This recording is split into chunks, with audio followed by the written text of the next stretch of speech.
용화대 대통령실 로봇계에 대한 소식 전해드립니다. 오늘 한겨레에서 나온 단독 보도 내용입니다. 대통령 경호 로봇계 사업 고액 후원자 실소유 업체가 따냈다.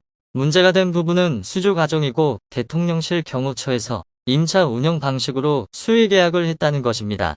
수의 계약이란 특정 업체나 개인에게 경쟁 없이 임해 선정하여 일감을 선정하는 계약 체결 방식인데 대통령실에서 벌써 몇 번의 수의 계약에 비리 논란이 있었음에도 불구하고 이번에 또 비리 이슈를 만들었습니다.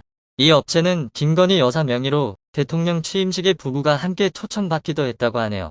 그리고 로봇계 경호는 집무실을 용산으로 옮기면서 과학경호의 일환으로 배치했다고 하는데 생선업체인 미국 기업사가 한국 법인과 지난 5월에 청판 계약을 맺고 4개월 만에 대통령실에 수의 계약을 수주했으니 대통령 부부와의 사적관계가 합리적으로 의심스럽습니다. 이 내용을 타임라인으로 설명드리겠습니다. 기긋 업체는 2017년 11월 설립하고 2021년까지는 별다른 일 없이 전동휠체어나 구조드론 등의 개발하는 일을 했었습니다. 그러다 2022년 5월에 윤석열 대통령 취임식에 김건희 여사 명의로 초청을 받더니 미국 로봇 회사와 청판 계약을 맺고 다음 달인 6월에는 대통령 경호처와 로봇계 시범 운영에 대한 계약을 전격적으로 체결하더니 9월에는 아예 임차 운영을 결정해버린 것입니다. 초기 계약금은 1,800만 원이지만 로봇계 구입 비용은 8억 원의 예산이 책정된 상태라고 경호처는 밝혔습니다. 이에 대해 로봇업계 관계자는 신사업은 시장을 선점하는 것이 중요하다. 대통령실과의 계약은 평판 상승 효과가 크다. 로봇계가 대통령실 주변을 돌아만 다녀도 홍보 효과가 크다라고 지적하였습니다.